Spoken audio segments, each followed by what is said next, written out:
সম্পূর্ণ একটা নতুন ধরনের পিঠা, আজকে পিঠা বলতে পারেন কিংবা মিষ্টি জাতীয় যে কোনো জিনিস। দেখেন কিভাবে বানাইলাম চাল থেকে এত সুন্দর একটা মিষ্টি পিঠা, সেইটাই আমি দেখাবো। তার আগে আমাদের বাঙালি রান্নার তরফ থেকে আপনাদের সবাইকে স্বাগত জানাই। আর এর জন্য প্রথমে নিতে হবে, আমি নিছি 1 কাপ গোবিন্দভোগ চাল কিংবা আতপ চাল, যে কোনো চাল নিলেই হবে। সেদ্ধ চাল না, এমনি আতপ চাল গোবিন্দভোগ চাল এইটাই নিতে হবে। আর নিছি 1 চামচ ঘি।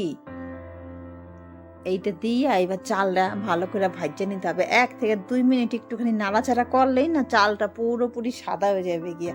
এইবার সাদা হয়ে গেলে গিয়ে এইবার কড়াই থেকে নামায় নিতে হবে একটা প্লেটের মধ্যে, কারণ এটা যেন একটুখানি ঠান্ডা হয়।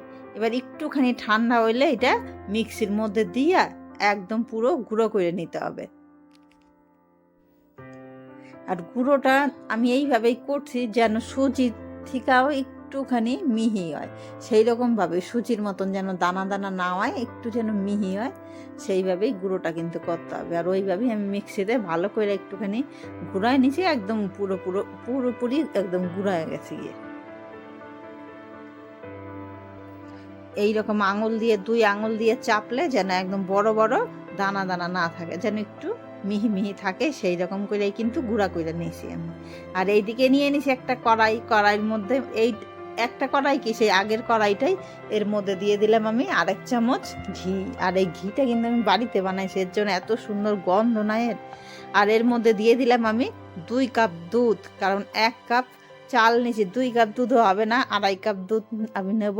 আর দুধটা নিয়ে কিন্তু একটুখানি ফুটাই নিতে হবে ভালো করে। আর এটা ফুটানো দুধই ছিল, তাও আমি একটুখানি ভালো করে ফুটাই নিতেছি। ফুটানোর পরে যে চালের গুঁড়াটা এবার এর কড়ার মধ্যে দিয়ে দিলাম। এবার গ্যাসের ফ্লেমটা কিন্তু একদম লো কইরা দেবো।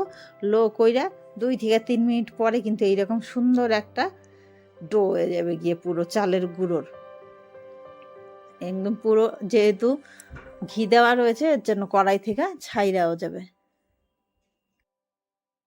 এরপর একটা প্লেটের মধ্যে নামাই নিছি ঠান্ডা হওয়ার জন্যে। আর এইদিকে আবার আরেকটা কড়াই নিয়ে নিছি, এর মধ্যে দিয়ে দিছি একটু জল।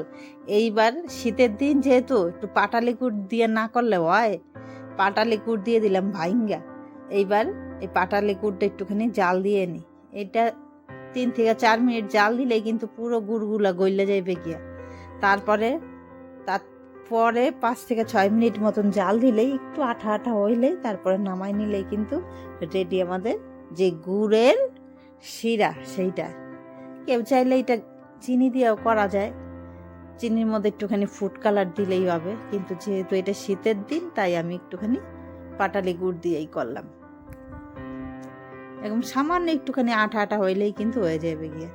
ওইদিকে আমার গুড়টাও রেডি, আর এইদিকে যেই চালের গুঁড়ার যে মানে ডোটা সেইটাও রেডি, ঠান্ডা হয়ে গেছে। এর মধ্যে দিয়ে দেবো 2 থেকে 3 চামচ মতন ময়দাটা দিতেছি বাইন্ডিংয়ের জন্য, যেন একটুও ভাঙে না ফাটে না, এর জন্য। এবার এইটা দিয়ে ভালো করে চটকায় মাখায় নিতে হবে। এবার ভালো করে চটকায় মাখায় নেওয়ার পরে সুন্দর একদম পুরো মিহি হয়ে যাবে গিয়ে, যেহেতু মানে ঘি আছে, মাখানোটা এত সুন্দর স্মুথ হয়ে যাবে। দেখেন পুরো স্মুথ হয়ে গেছে গিয়ে। এইবার ছোট ছোট লুচির যেই রকম একটু একটু করে নিই বল, সেই রকম বল কইরা হাতের ওপরে এইরকম চ্যাপটা কইরা শেপ হয়ে গেল গিয়ে। এইরকম একটা করে শেপ দিতে হবে। কেউ চাইলে চৌকাও করতে পারে, কেউ চাইলে আর একটু বড় করতে পারে, কিন্তু এইরকম একটুখানি মিডিয়াম হলে সুন্দর দেখাও যায়, আবার শেপটাও খুব তাড়াতাড়ি হয়ে যায় গিয়ে, আর একটু ফাটেও না। এইভাবে কিন্তু সবগুলো আমি কইরা নিতেছি। আর এইদিকে আরেকটা কড়াই নিয়ে নিয়েছি, কড়াইয়ের মধ্যে দিয়ে দিয়েছি তেল, সাদা তেল। তেলটাও কিন্তু গরম হয়ে গেছে গিয়ে। এইবার মিডিয়াম ফ্লেমে এগুলা ভাজে নেব উল্টা পাল্টা কইরা। আর গুড়ের রসের মধ্যে না একটুখানি কেউ চাইলে এলাচ গুঁড়াও দিতে পারে, তাহলে সুন্দর একটা গন্ধ হয়। এইবার এই চালের গুঁড়োর এগুলো কড়াই থেকে এত সুন্দর ছাইরা যাইতেছে, সুন্দর ভাজা হয়ে যাইতেছে। এইরকম করে কিন্তু ভাজা করতে হবে। আর একদম গ্যাসের ফ্লেমটা কিন্তু জোরে দিলে হবে না, মিডিয়াম কইরাই কিন্তু এরকম একটু লাল লাল কইরা ভাজা এইবার তুইলা নিতে হবে। ভাজা হয়ে গেছে কি আমার লাল লাল। এইবার কড়াই থেকে তুইলা যে গুড়ের কড়াই সেইটার মধ্যে দিতে হবে। এবার গুড়ের কড়াইয়ের মধ্যে দিয়ে কিন্তু আবার একটুখানি এইগুলো দেওয়ার পরে কিন্তু ফুটায় নিতে হবে, যেন এর মধ্যে একটুখানি রসটা ঢোকে আর সুন্দর যেন নরম হয়। একটুখানি ফুটাইলেই হবে 2 থেকে 3 মিনিট মতন।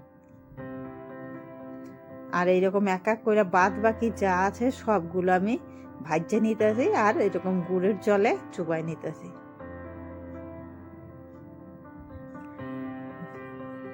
খেজুর গুড় এত সুন্দর গন্ধ আর শীতের দিন সব মিলায় মিশায় পিঠাটা যে এত সুন্দর হয়েছে দেখেন, নামাই নিতেছি, দেখাই লোভ লাগতেছে খাওয়ার জন্য।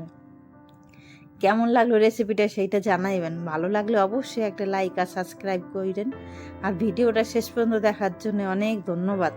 আর এইগুলো একটুখানি ঠান্ডা হইলেই তারপরে কিন্তু খাইতে হবে, গরম গরম খাওয়া যাবে না। ঠান্ডা হইলে সুন্দর একদম নরম হয়ে যাবে, তুলতুলে নরম।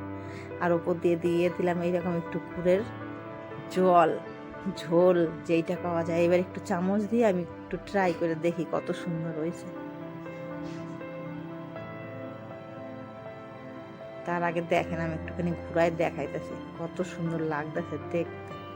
দেখেন কত সুন্দর একদম চামচ দিয়ে কাটতে যেতেছে, নরম কি সুন্দর। আহা, মুখে দিলেই একদম অপূর্ব অপূর্ব।